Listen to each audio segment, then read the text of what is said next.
Looking for some brand new games to play on mobile? Well, look no further. Hey G Nation, I'm Ben, and today on Android Gamespot, my picks for the best newly released games on mobile to play in 2022. Also, as you probably can tell from my voice, I am still in recovery, and more on this in the community post, but I just wanted to say thank you to everyone who posted a message of support. I love you guys, and let's do this!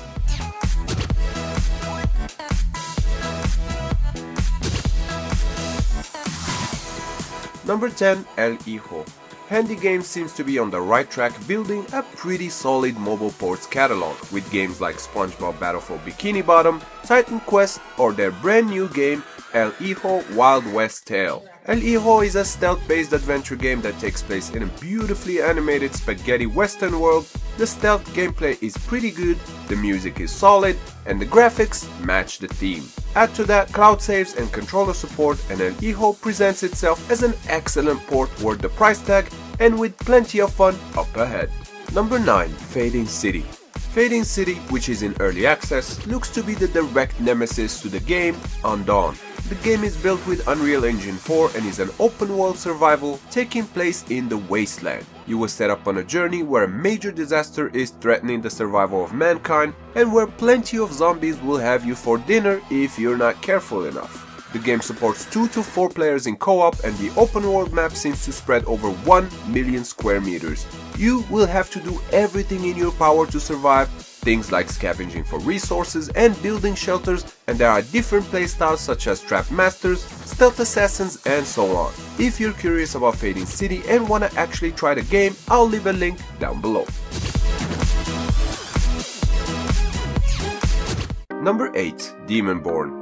Demonborn just entered early access as well, and this action RPG features graphics that are a mix of cute chibi designs with the darkness of Diablo style. The game is on the grindy side, so you will spend most of your time delving dungeons in search of epic loot. There's also co-op play and multiplayer if you wanna hop into a session with friends. Demonborn is free to play, and I must mention that the UI isn't very good, the tutorial is also annoying, and so are the in-app purchases in the game. Hopefully the developers can and should fix these things up ahead of the official release, because there is potential here, but depending on the devs, it could go either way. Number 7. Eden Zero Pocket Galaxy. The highly anticipated RPG from the artist of the anime Fairy Tail is finally out. Eden Zero Pocket Galaxy is a top-down hack-and-slash action RPG. The game is inspired from the Japanese sci-fi fantasy manga series Eden Zero, and fans and new players will surely appreciate the fully voiced storyline and the flashy combat. There are also a ton of customization when it comes to skills and gear, along with fun outfits, and we're talking over 100 wearable costumes to be exact, and some are even drawn by Hiro Mashima himself. It's worth noting though that Eden Zero requires a high-end device, and you can check out the specs in the Play Store game page. Number 6. Mini Golf RPG. MGRPG mixes in 3D mini golf with 2D RPG battles, and the game is actually pretty good. Mini Golf RPG has a forced energy system, which means you can only play so much before you're asked to pay or wait, though you do get a lot of energy from the outset. There are also ads, but it's optional to watch them, and the game is, as I said, fun to play. The one thing that almost made me drop my jaw was the pricing of the in-app purchases, with some reaching $100 per item, which makes me question the developers' ethics, because I don't believe there is a single golf game out there that should require hundreds of dollars in expense. But as I mentioned, Mini Golf RPG is an enjoyable game and it's worth trying out. Just hide your wallet in another room before you play it. Number 5. The Impossible Game 2. It's only been 13 years since the release of the original game, which I didn't play at the time, but I do remember it being popular. So here is The Impossible Game 2. Another rhythm platformer featuring all new levels, fair monetization that is purely for cosmetics, and even a multiplayer mode. Yep, The Impossible Game 2 has a Battle Royale mode where you can face off against 60 players online, with everyone racing to be the first to finish the level. The solo mode is challenging enough, and the multiplayer mode, which is inspired of the Super Mario Battle Royale game that was on the Switch, is loads of fun. And unlike the first game, The Impossible Game 2 is free to play. Number 4. Final Fantasy VI. Square Enix has been pumping out all the new pixel remasters for the first 6 Final Fantasy games, and the latest one to pop up on the Play Store is the almighty Final Fantasy VI. The previous version had low quality art and was delisted summer 2021, and now that it's back, it's featuring all new pixel graphics that actually fit modern phone screens, so no more letterboxing or pillar boxing. Plus, the new pixel graphics look great, especially on OLED screens with a faithful recreating of the original art. The downside here is the lack of controller support and of course the high price tag. Still, Final Fantasy VI is one of the best JRPGs ever made, and playing it on a touchscreen, especially a tablet, is an absolute blast.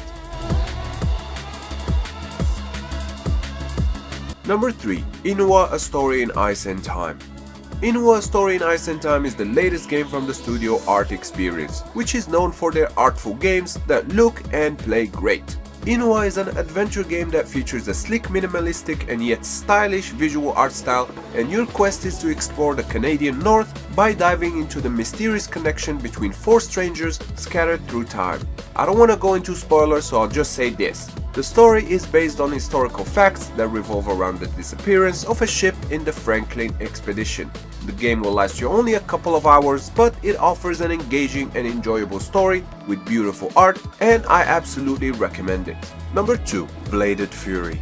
If you've been with me for a little while, it's no secret that I'm a big fan of 2D hack and slash games, and with games like Icy, Grim Valor and Castlevania Symphony of the Night, there are plenty of good choices out there, and Bladed Fury comes to join their ranks. This is a stylish 2D hack and slash platformer that reminds me a lot of Muramasa the Demon Blade on the PS Vita, but with a Chinese theme based around the country's history and mythology. Gameplay wise, it's not a very long game with just over 3 hours to finish the game, but more than double of that if you're a completionist. Price wise, the game costs $10 on Steam and $20 on the Nintendo Switch. On mobile though, it's $5, which is a bargain for this gorgeous game with excellent gameplay and even controller support.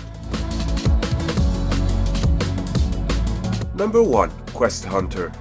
Believe it or not, it's 2022 and we're still waiting for Diablo Immortal. Thankfully, Quest Hunter will make that wait a little more enjoyable. This is an isometric action RPG ported from consoles and PC to Android, and although the game has touch controls, the game was obviously designed to be played with a controller. And it does have controller support because honestly, the touchscreen controls aren't that great. But if you do own a controller or are willing to invest in one, Quest Hunter is a great ARPG featuring a 14-hour campaign, and you can even try the demo before unlocking the full game. And that sums up my picks for the best new games of 2022. But now I want to hear from you in the comments. What new games are you currently playing? Of course, as always, if you enjoyed this video, clicking the like button does help me out a lot, and I would really appreciate that. And if you're new, consider subscribing because I put out new videos like this every week.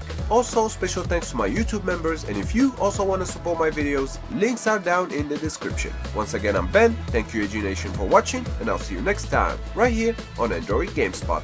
Stay epic!